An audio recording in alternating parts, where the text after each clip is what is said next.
Hello and welcome to future clicks. दोस्तों आज अपने पास है सोनी का M3 कैमरा, मिररलेस कैमरा है। आज इस वीडियो में मैं आपको वो सारी चीज़ें बताऊंगा जो आपको इस कैमरे में फ़ोटोग्राफी करने में मदद करने वाली है। तो शादी के अंदर आप जैसे इस कैमरे से शूट करते हैं तो वो कौन कौन सी फ़ोटोग्राफी की सेटिंग्स हैं और किस प्रकार से आप किस सिचुएशंस के अंदर इस कैमरे को ऑपरेट करते हैं, अंदर कौन सी आपको पिक्चर स्टाइल्स हैं या फिर कैसा आपको वाइट बैलेंस है शादियों में, वेडिंग्स के अंदर आपको जैसे नाइट प्रोग्राम है, डांस प्रोग्राम है, हल्दी सेरेमनी है या फिर वरमाला है, तो वहाँ पे किस प्रकार की सेटिंग इस कैमरे में आपको करनी है। तो वो सारी चीज़ें फ़ोटोग्राफी से रिलेटेड, जिसमें आपका फोकस भी है और फोकस में भी आपको एरिया मोड्स हैं वो कौन से सेलेक्ट करने होते हैं, वो सारी चीज़ें आपको इस वीडियो में देखने को मिलेगी। तो आप वीडियो में बने रहिए, लास्ट तक वीडियो को देखिए। पहली बार आप मेरे चैनल पे आए तो चैनल को सब्सक्राइब कर लीजिए, इसी तरह के वीडियोज़ आपको मेरे चैनल पे मिलने वाले हैं। तो दोस्तों करते हैं स्टार्ट। सबसे पहले हमें फ़ोटोग्राफी की जो सेटिंग्स हैं मेन्यू के अंदर कौन कौन सी है, कहाँ पे होती है, वो मैं आपको बताता हूँ। तो मेन्यू के अंदर आप आ जाइए, पहले ही ऑप्शन में आपको फ़ोटोग्राफी से रिलेटेड सारी चीज़ें यहाँ पे आपको इन्फॉर्मेशन मिलती है। उनमें मैं जो भी आपकी काम की चीज़ें होंगी वो आपको बताऊँगा। तो सबसे पहला जो आपके पास ऑप्शन आ रहा है फाइल फॉर्मेट का, तो इस कैमरे में आपको फाइल फॉर्मेट रो भी मिलता है, रो प्लस जेपेग भी मिलता है और केवल जेपेग भी मिलता है। तो ज़्यादातर जो फोटोग्राफर्स हैं वो जेपेग में शूट करते हैं और अगर आप एक अच्छे एडिटर हैं तो रो के साथ भी आप जा सकते हैं। मैं आपको सजेस्ट करूंगा जेपेग के साथ में, क्योंकि इसमें आपको आगे चल के कम मेहनत करनी होती है, एडिटिंग में टाइम भी कम लगता है। जेपेग और रो में क्या डिफरेंस होता है ये भी बताता हूँ आपको। जेपेग में क्या होता है, जैसे हम जो सेटिंग्स अपने कैमरे में करते हैं, जिस सिचुएशन में जो भी लाइट हमें मिल रही है, तो कैमरे में जैसे हम फ़ोटो क्लिक करते हैं मैनुअल सेटिंग्स के साथ में, तो कैमरा एक अपनी प्रोसेस करके अपनी तरफ से एक अच्छी सी इमेज हमें देता है। जबकि रो के अंदर क्या होता है, रो में हमें कुछ फ़ोटोज़ होती है वो क्लियर जेपेग के हिसाब से नहीं लगती है, उनको हमें बाद में ग्रेडिंग के साथ में एडिटिंग करनी होती है, उसके बाद में ही वो पिक्चर्स हमें अच्छी क्वालिटी में मिलती हैं, जिसमें हमें काफ़ी टाइम लगता है। तो हम जेपेग के साथ में शूट करेंगे। तो जेपेग फाइल फॉर्मेट इसमें आप ले लीजिए। इसके बाद में आता है आपका रो फाइल टाइप, तो रो में हम शूट नहीं कर रहे हैं इसलिए इस सेटिंग को आपको कुछ भी नहीं करना है। उसके बाद में आपकी आती है जेपेग क्वालिटी। तो जेपेग क्वालिटी में भी आपको इस कैमरे के अंदर एक्स्ट्रा फाइन, फाइन और स्टैंडर्ड, ये तीन ऑप्शंस मिलते हैं।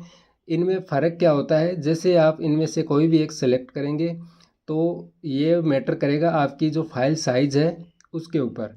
अगर आप एक्स्ट्रा फाइन करें तो आपकी जो इमेज की साइज़ है वो थोड़ी बड़ी हो जाएगी, फाइन रखेंगे तो वो मीडियम में रहेगी, एवरेज फाइल साइज़ रहेगी, और स्टैंडर्ड कर देंगे तो वो लो क्वालिटी में आपकी फ़ोटोज़ आपका कैमरा है वो कैप्चर करेगा। तो आप इसमें मेरे हिसाब से फ़ाइन रखिए, क्योंकि इससे आपका जो मेमोरी कार्ड है वो भी ज़्यादा यूज नहीं होने वाला, काफ़ी सारी इमेजेस आप इसमें कैप्चर कर सकते हैं। और इसके बाद में हम चलते हैं जेपेग इमेज साइज। तो यहाँ से आप देख सकते हैं जो साइज़ मैंने आपको पहले भी बताई, लार्ज, मीडियम और स्मॉल, ये तीन साइज़ आपको जेपेग इमेज साइज़ में मिल जाएगी। लार्ज में आपको 24 MB की एक फ़ाइल मिलेगी, और मीडियम के अंदर 10 MB और स्मॉल के अंदर आपको 6 MB की फ़ाइल साइज़ देखने को मिलेगी। तो यहाँ पे आप अपने मेमोरी कार्ड के अकॉर्डिंग ये सेटिंग सेव कर सकते हैं। अगर आपको अच्छी साइज़ चाहिए, काफ़ी बड़ी साइज़ चाहिए, तो आप लार्ज साइज़ को सिलेक्ट कर लें, अन्यथा आप मीडियम साइज़ में रख सकते हैं, जिससे कि आपके कैमरे के जो मेमोरी कार्ड में काफ़ी सारी फ़ोटोज़ एक साथ आ जाएगी, बार बार आपको कॉपी आपके सिस्टम में करने की ज़रूरत नहीं पड़ने वाली है। उसके बाद में हम चलते हैं एस्पेक्ट रेशियो। दोस्तों यहाँ पे एक चीज़ आपको हमेशा ध्यान रखनी है, वेडिंग्स के अंदर आपको जो फ़ोटोग्राफी आप करते हैं तो वहाँ पे आपको जो एस्पेक्ट रेशियो आपका है वो 3:2 का होना चाहिए, ठीक है। और जो सेकंड ऑप्शन आपका आ रहा है 16:9, तो ये जो रेशियो है लगभग उन क्रिएटर्स के लिए होता है जो यूट्यूब पे, फेसबुक पे काम करते हैं, और अगर वो कैमरे की फ़ोटो के साथ में अपनी जो थंबनेल होती है वो क्रिएट करते हैं तो ये साइज़ उनके लिए परफेक्ट होती है। हम वेडिंग्स के अंदर 3:2 का रेशियो लेके चलते हैं। इसके बाद में हम चलते हैं अगली जो सेटिंग्स है वो आ जाइए आप यहाँ पे हाई ISO NR, यानी इसमें आपको नॉर्मल रखना है। ये क्या चीज़ है, इसमें आपको जो मान लीजिए आप नाइट में फ़ोटोग्राफी कर रहे हैं और आपकी आईएसओ वैल्यू है वो काफ़ी हाई कर लिया आपने, जैसे 2000 3000 5000 तक पहुंच गए हैं, तो वहाँ पे कुछ संभावना बनती है नॉइज़ की, यानी अंदर दाने दाने से आपको दिखने लग जाते हैं। तो उनको आप किस तरह से मेंटेन करते हैं, यहाँ पे आप कर सकते हैं नॉर्मल लो या फिर ऑफ भी कर सकते हैं। मैं आपको सजेस्ट करूँगा आप इसमें नॉर्मल रख लीजिए। इसके बाद में आपका कलर स्पेस आता है, तो यहाँ पे आपको दो ऑप्शंस होते हैं, sRGB और एडोब RGB। तो आप इसमें sRGB को ही सेलेक्ट करें। तो नेक्स्ट आपका आता है ड्राई मोड। ड्राई मोड आप जानते हैं, अगर नहीं जानते तो मैं बताता हूँ आपको। जैसे ड्राई मोड सिंगल क्लिक का यहाँ पे आपको आ रहा है सिंगल शूट के लिए, यानी अगर आप सिंगल शूटिंग करना चाहते हैं, एक बार शटर को आप प्रेस करेंगे तो एक ही फ़ोटो आएगी। अगर आप शटर को कंटिन्यू प्रेस करेंगे तो दोबारा फ़ोटो क्लिक नहीं होगी। तो इस सिचुएशन में आपको ड्राई मोड सिंगल शॉट में मिलता है।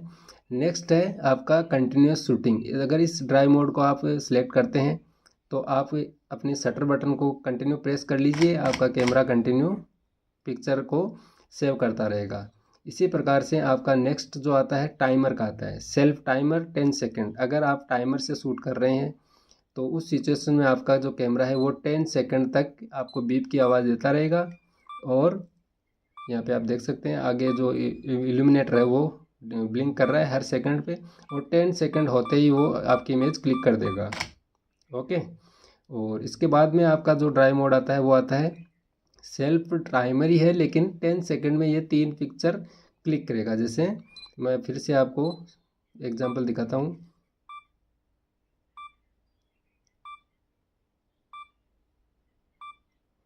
ये 10 सेकंड के बाद में 3 इमेज क्लिक करके देगा। कंटिन्यू शॉट आ गए, जो भी टाइमिंग जो भी शॉट आपका अच्छा आया वो आप सेव कर लीजिए। बाद में कैमरा में तो सेव होगा ही, लेकिन आप पीसी में जैसे ही देखेंगे तीनों शॉट्स को जो जो बेस्ट होगा उसको आप रख लीजिए। तो इस प्रकार से ड्राई मोड में आपको ये ऑप्शंस मिलते हैं। तो सिंगल शूटिंग हम वेडिंग्स के अंदर लगभग सिंगल शूटिंग पे ही शूट करते हैं।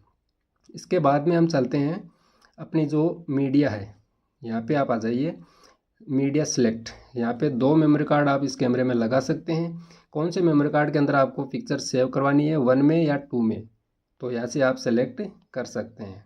इसके बाद में हम चलते हैं जो नेक्स्ट अपनी सेटिंग्स है फोटोग्राफी से रिगार्डिंग, वो है आपका फोकस मोड। बहुत ही इम्पोर्टेंट।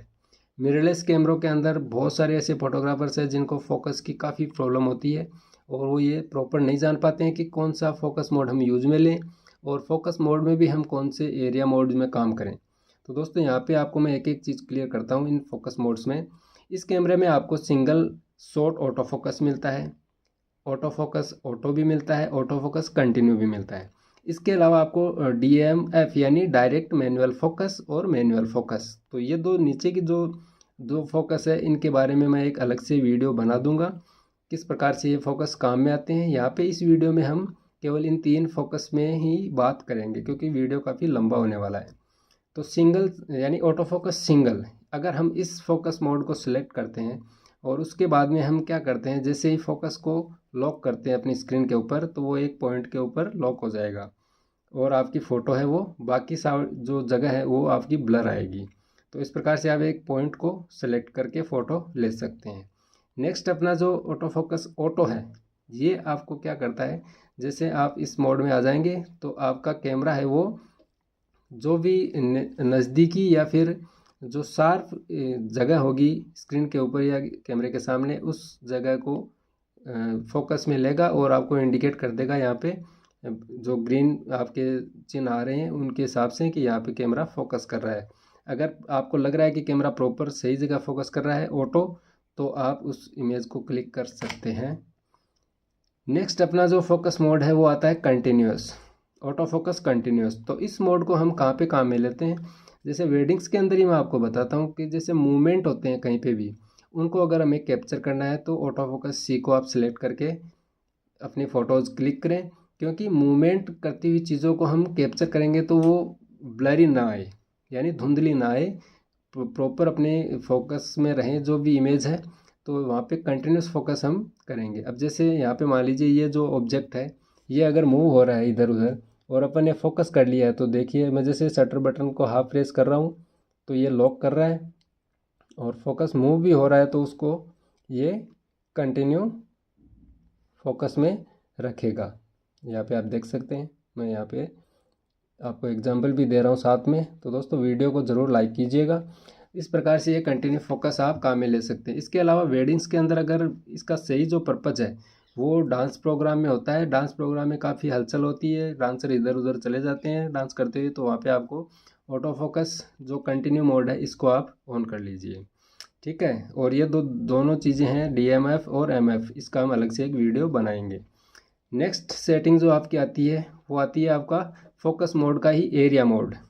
चलो फोकस मोड तो अपन ने सिलेक्ट कर लिए, ऑटो करना है या फिर कंटिन्यू करना है या फिर सिंगल शॉट का करना है। तो ऑटो फोकस एरिया मोड भी हमें सिलेक्ट करने होते हैं, तभी आपकी जो पिक्चर्स है वो क्लियर आएगी, आपकी शार्प आएगी। तो इस कैमरे में आपको वाइड, जोन, सेंटर, फ्लेक्सिबल और एक्सपेंड फ्लेक्सिबल स्लॉट, और इसके बाद में आपको लॉक ऑन ऑटो फोकस, ये सारे एरिया मोड्स मिलते हैं। अब इनको काम में कैसे लेना है, जैसे वाइड पे अगर आप कर रहे हैं तो पूरी होल स्क्रीन पे आप कहीं पे भी फोकस करवा सकते हैं, ठीक है। इस प्रकार से आप अपनी इच्छा के अनुसार स्क्रीन पे फोकस करवा सकते हैं। तो वाइड के अंदर आप शूट कर सकते हैं। नेक्स्ट जो एरिया फोकस है, यहाँ पे मैं आपको एक चीज़ क्लियर कर देता हूँ। जैसे वेडिंग्स के अंदर हमें वाइड पे ही रखना होता है, और हम चाहते हैं जैसे हम फोटोग्राफी करते हैं तो मैन्युअली हम टच करके ही फोकस करते हैं, तो आप वाइड पूरी स्क्रीन को यूज में लीजिए।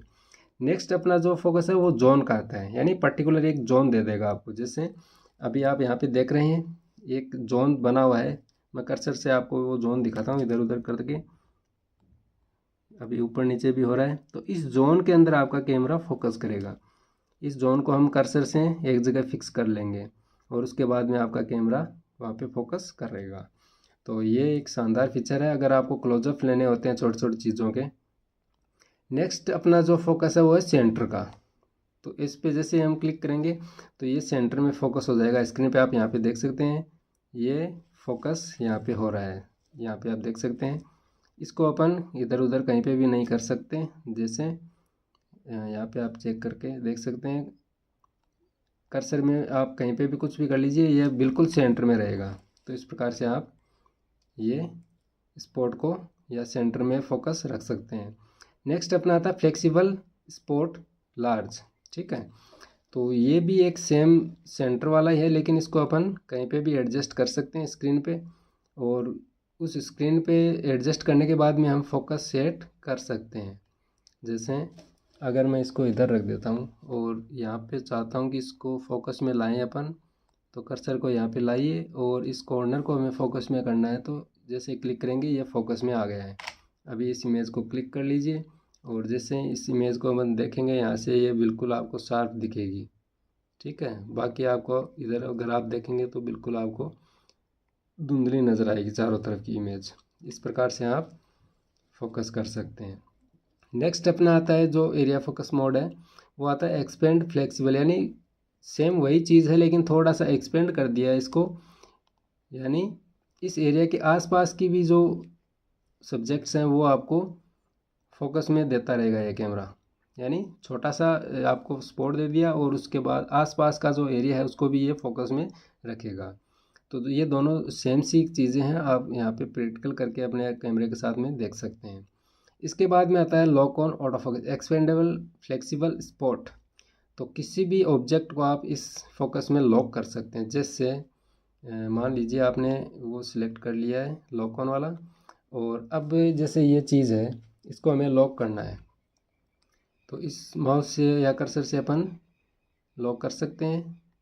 और शटर बटन को हाफ प्रेस कर लिया और अब आप देख सकते हैं मैं जैसे इसको मूव करवा रहा हूँ इस एरिया के आसपास, तो ये आपका फोकस करेगा कैमरा, ठीक है।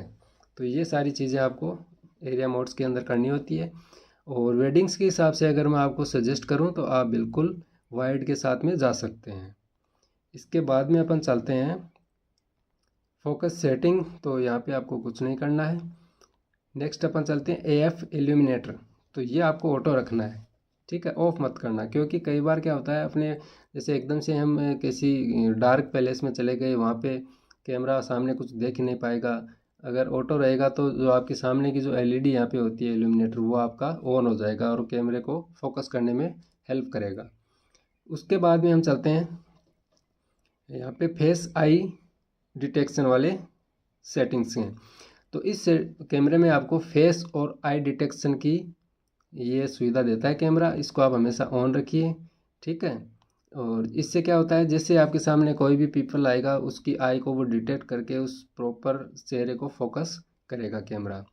इसके साथ में आपको सब्जेक्ट डिटेक्शन में आपको दो ऑप्शंस मिलते हैं, जिसमें आपका ह्यूमन और एनिमल, ये दोनों आपको कैमरा जैसे ही आपके फ्रेम के सामने आएगा तो वो डिटेक्ट कर लेगा कि ये ह्यूमन है या फिर एनिमल है। तो फेस डिटेक्शन फ्रेम डिस्प्ले भी आप ऑन रख सकते हैं, जहाँ पे ये फोकस करेगा वो फ्रेम भी आपको दिखेगी। इसके अलावा एनिमल आई डिस्प्ले भी ऑन रख लीजिए। नेक्स्ट हम चलते हैं, प्री ऑटो फोकस ऑफ रखिए, इसका आपको कोई फ़ायदा नहीं होने वाला है। इसके बाद में हम नेक्स्ट में आ जाते हैं, अपनी ISO है। तो ISO तो एक्सपोजर से रिलेटेड आपकी सेटिंग है, आप बिल्कुल ISO के बारे में जानते हैं।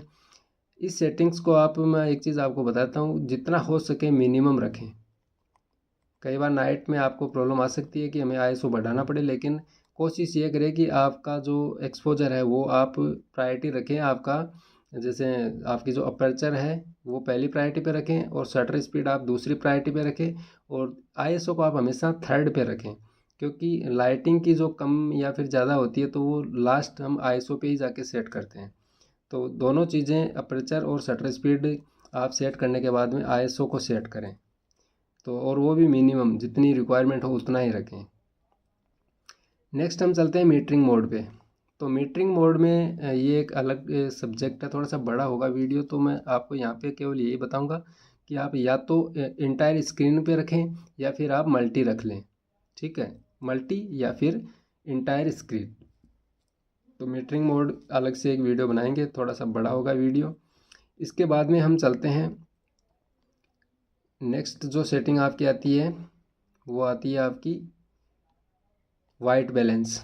तो वाइट बैलेंस के बारे में मैंने काफ़ी वीडियो बनाए भी हैं, और इस कैमरे के बारे में मैंने वीडियो बना भी दिया है, आप वहाँ पे जाके देख सकते हैं। यहाँ पे अगर हम वाइट बैलेंस का डिस्कस करें तो इस कैमरे में आपको क्या क्या वाइट बैलेंस मिलते हैं वो आपको मैं बता देता हूँ। सबसे पहले आपको ऑटो मिल जाता है, जो कि बिल्कुल ही आपके लिए नहीं है, यानी ऑटो वाइट बैलेंस आप कहीं पे भी ना रखें। वेडिंग्स के अंदर में आपको एक जगह है केवल ऐसी है, वहाँ पे आप ऑटो में जा सकते हैं, और वो है आपका जो नाइट डांस प्रोग्राम होता है, वहाँ पे आप ऑटो रख लीजिए। वहाँ पे आपका जो कैमरा है ऑटो में आप वाइट बैलेंस को रखेंगे तो अच्छी क्वालिटी की पिक्चर्स देने वाला है, क्योंकि वहाँ पे RGB लाइट्स होती हैं डीजे की, फ्लोर की। तो ऐसी सिचुएशन में हम मैनुअल वाइट बैलेंस को प्रेफर नहीं कर सकते हैं। प्रॉपर आपकी जो लाइटिंग या फिर जो सिचुएशंस होती है वो ख़राब हो सकती है। तो ऑटो में रखें, जो भी लाइट कैमरे में आ रही है उसी को कैमरा कैप्चर करेगा। नेक्स्ट आपका डे लाइट, अगर आप बाहर जैसे ओपन या आउटडोर शूट करें तो डे लाइट में आप शूट करें तो यहाँ पे आप ले सकते हैं। शेड वाली जगह, मान लो आपकी फ्रेम के अंदर कहीं छाया आ रही है तो उस सिचुएशन में आप शेड में भी वाइट बैलेंस सेट कर सकते हैं। बादलों का मौसम है, वहाँ पे आप क्लाउडी में सेट कर सकते हैं। इसके अलावा जैसे वाइट बैलेंस आपका इंडिसेंट लाइट्स होती है, जैसे आप होटल वगैरह में जाते हैं वहाँ पे जैसे येलो कलर में कुछ लाइटें आती है, तो उन चीज़ों को आप यहाँ से टंगस्टन लाइट को या इंडिसेंट लाइट जो भी है उनको आप चेंज कर सकते हैं। और इसमें भी आपको जैसे एरो दिखा है यहाँ पे, तो इस अंदर भी जाके आप इस कलर को ब्रैकेटिंग के अंदर सेट कर सकते हैं। तो कैमरे में काफ़ी सारी फीचर्स हैं, आप बिल्कुल इसको यूज में लीजिए। नेक्स्ट अपनी आ जाती है फ्लोरोसेंट वार्म लाइट। देखो ये जो वाइट बैलेंस है ये सब आर्टिफिशियल लाइट्स के हैं। यहाँ पे आप fluorescent warm light white, fluorescent cool light white, और फ्लोरोसेंट डे वाइट, इसके अलावा आपको डे लाइट भी मिलता है। तो ये चार जो आपको कलर बैलेंस मिल रहे हैं ये लाइटिंग से रिलेटेड है। जिस प्रकार की आपकी सिचुएशन है आप क्रिएट करना चाहते हैं वो आप यहाँ पे जाके कर सकते हैं। इसके अलावा आपका अंडर वाटर, अगर आप अंडर वाटर जैसे फोटोग्राफी करें तो वहाँ पे भी आप ये कैमरा आपको वाइट बैलेंस की सुविधा देता है। नेक्स्ट अपना आता है केल्विन। दोस्तों बहुत ही अच्छा वाइट बैलेंस आप केल्विन के साथ में कर सकते हैं। वेडिंग्स के अंदर मैं आपको यही प्रेफर करूँगा कि आप केल्विन के साथ में फ़ोटोग्राफी करें। अब बात आती है केल्विन टेम्परेचर रखे क्या, तो ये चीज़ फिक्स नहीं है, ये 2500 से स्टार्ट होती है, आप यहाँ पे देख सकते हैं। मैं आपको मिनिमम बताता हूँ। जैसे मिनिमम अगर हम देखें इस कैमरे में तो नीचे आ जाइए, ये देखिए 2500 से ये स्टार्ट हो रहा है। और आपकी स्क्रीन पे भी इस चीज़ का इफेक्ट आपको दिख रहा होगा, ब्लू टोन आपके स्क्रीन में आ रही है। अब जैसे जैसे इस टेम्परेचर को आप बढ़ाएंगे तो आपका जो स्क्रीन है वो येलोइश की तरफ बढ़ेगा धीरे धीरे। और ऐसी सिचुएशन आएगी एक जहाँ पे आपको परफेक्ट आपका जो कलर है वो दिखेगा। और उसके बाद में भी अगर आप इस वैल्यू को बढ़ा देंगे तो वो ओवर आपका कलर हो जाएगा। जैसे मान लीजिए हम चलते हैं लगभग 5000 के अराउंड, तो यहाँ पे आपको प्रॉपर देखिए, यहाँ पे प्रॉपर आपको वाइट वाइट नज़र आ रहा है, ब्लू ब्लू नज़र आ रहा है। और मेरे रूम के अंदर जो कलर है वो भी आपको क्लियर दिख रहा है। और ये जो ग्रास दिख रही है आपको, ये भी क्लियर दिख रही है। अगर मैं इसको और बढ़ा देता हूँ फिर आप देख सकते हैं कि आपको इसमें येलो टोन आपको नज़र आएगी धीरे धीरे। तो ये आपको अच्छी नहीं लगेगी, ये किसी को भी अच्छी नहीं लगेगी। तो इस प्रकार से आप इस केल्विन टेम्परेचर के साथ में खेल सकते हैं। तो हमेशा आप फोटोग्राफी केल्विन के अंदर ही करें। इसके बाद में हम चलते हैं, यहाँ पे आपको कस्टम भी मिलते हैं। यानी मैं चाहता हूँ कि मेरा जो वाइट बैलेंस है वो कस्टम सेट करूँ। इसके अंदर क्या होता है, जैसे ब्रैकेटिंग के अंदर आ गए और यहाँ पे आप अंदर से कलर को काट सकते हैं। जो भी ज़्यादा कलर आ रहा है उसको काट के आप सेट कर सकते हैं। तो ये चीज़ें वाइट बैलेंस की हो गई। इसके बाद में हम चलते हैं, अपनी जो अगली सेटिंग है वो प्रोफाइल पिक्चर या फिर प्रोफाइल पिक्चर्स। तो ये ज़्यादातर हम वीडियो में काम में लेते हैं, तो इसका फोटोग्राफी की वीडियो में कोई ज़रूरत नहीं है। पिक्चर इफेक्ट, देखिए यहाँ पे एक पिक्चर इफेक्ट का ऑप्शन है, बहुत ही अच्छा है। आप क्रिएटिव पिक्चर यहाँ से क्रिएट कर सकते हैं। यानी इसी कैमरे के अंदर आपको कुछ इफेक्ट दिए गए हैं जिनसे आप अलग अलग तरह की फ़ोटोग्राफी कर सकते हैं। जैसे आप यहाँ पे देख सकते हैं, मैं जैसे चेंज कर रहा हूँ तो आपको कुछ क्रिएटिव यहाँ पे प्रोफाइल्स मिल रही है जो कि आपको बहुत ही अच्छी फ़ोटोग्राफी करके दे सकते हैं। क्रिएटिव परमानेंट आप इनको नहीं कर सकते क्योंकि सारी फ़ोटोज़ इस प्रकार की अच्छी नहीं लगती। कुछ चीज़ें आप यहाँ से फ़ोटो क्लिक करके कर सकते हैं। तो ये सारी चीज़ें फ़ोटोग्राफी से रिलेटेड हो गई। अब मैं आपको एक चीज़ और बताता हूँ। अगर मान लीजिए आप दिन के अंदर शूट कर रहे हैं, अभी हम मेन अपनी स्क्रीन के ऊपर आ जाते हैं और यहाँ पे आपको डिस्प्ले में जो भी सेटिंग्स है वो आपको यहाँ पे दिख रही है। अब जैसे डे के अंदर हम शूट करते हैं और कैमरे का जो एक्सपोजर सेट करते हैं, तो जैसे मान लीजिए अपर्चर हमने सेट किया तो आपके सामने स्क्रीन के ऊपर आप देख सकते हैं लाइट कम या ज़्यादा हो रही है।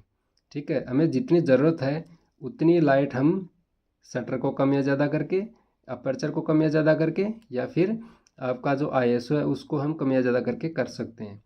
तो एक प्रॉपर एक्चुअल लाइटिंग की कंडीशन हमें दिख रही है अपनी स्क्रीन पे कि यहाँ पे जाके हम जो हमें लाइट चाहिए जितनी वो आपको मिल रही है जो भी आप सेटिंग्स कर रहे हैं।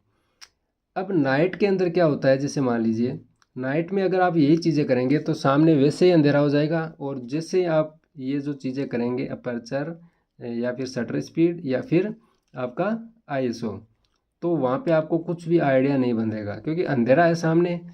प्रॉपर आपको आपका एक्सपोजर केवल आप देख सकते हो कि ये सेट किया हुआ है, लेकिन स्क्रीन पे उतना आपको नहीं दिखेगा। और कई बार तो सिचुएशन ये भी आ जाती है कि इतना अंधेरा होता है सामने कि कैमरा भी अपना जो है फोकस नहीं कर पाएगा उस सब्जेक्ट को। तो उस सिचुएशन में आपको मैं एक ऐसी सेटिंग बताऊंगा जो आपको नाइट के अंदर ऑन करनी है। वो आपको सेटिंग मिलेगी, मेन्यू के अंदर आप आइए और जो यहाँ पे आप सेकंड जो ऑप्शन दिख रहे हैं वो आपका जो फोटोग्राफी का ऊपर सेकंड, उसके अंदर आप आ जाइए और यहाँ पे आप देखिए लाइव व्यू का एक ऑप्शन मिलेगा, लाइव व्यू डिस्प्ले। यहाँ पे आप ये देख सकते हैं लाइव व्यू डिस्प्ले, ये जो ऑप्शन है इसमें आप आ जाइए और यहाँ पे दो सेटिंग्स हैं। अभी ये सेटिंग ऑन है क्योंकि मान लीजिए जैसे जैसे ऑन की इसको मैंने, तो जो भी आपका इफेक्ट हो रहा है आपकी अपर्चर या फिर शटर स्पीड या आईएसओ की वैल्यू को कम या ज़्यादा करने में आपको इफेक्ट लाइट का दिख रहा है, ये आपको वहाँ पे ऑफ करने के बाद में नहीं दिखेगा। जैसे सेटिंग इफेक्ट ऑफ। अब जैसे हमने ये कर लिया, अब आप कुछ भी चेंज कर लो आपको कुछ भी दिखाई, यानी आपकी सेटिंग्स के अकॉर्डिंग कुछ भी दिखाई नहीं देगा लाइट कम या ज़्यादा। मैं यहाँ पे कर रहा हूँ, आप देख सकते हैं अपर्चर बढ़ा रहा हूँ, शटर बढ़ा रहा हूँ, लाइट कम या ज़्यादा नहीं हो रही है, और आईएसओ भी बढ़ा रहा हूँ, कुछ भी नहीं हो रहा है। ठीक है, एक्चुअल में ये बैकग्राउंड में तो हो रही है सेटिंग्स आपकी, कैमरा आपका जो एक्सपोजर आप जो सेट कर रहे हैं उसी के अकॉर्डिंग आपका पिक्चर देगा, लेकिन जो स्क्रीन है आपकी वो बिल्कुल ऐसी हो गई है कि कुछ भी पता नहीं चल रहा है लाइट कम या ज़्यादा है। और ये चीज़ें आपको नाइट में ही फ़ायदा करेगी, क्योंकि नाइट में हमें फोकस को भी देखना होता है कि सब्जेक्ट में या फ्रेम में फोकस कहाँ हो रहा है। तो आपका नाइट के अंदर ये सेटिंग ऑन करना बहुत ज़रूरी है। जैसे मान लीजिए मैं अभी रूम की जो लाइट्स है वो बंद करके दिखाता हूँ आपको।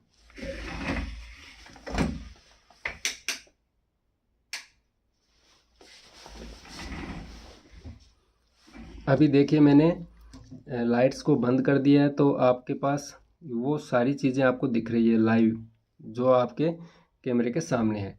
अब मान लीजिए मैं उस सेटिंग को ऑफ़ कर देता हूँ एक बार, जैसे ऑन कर दिया उस सेटिंग्स को, तो आपके सामने बिल्कुल डार्क हो गया।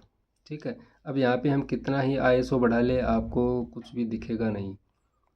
5000 कर लिया, ज़्यादा बढ़ाएंगे तो नॉइज़ आ जाएगी, यहाँ पे आप देख सकते हैं।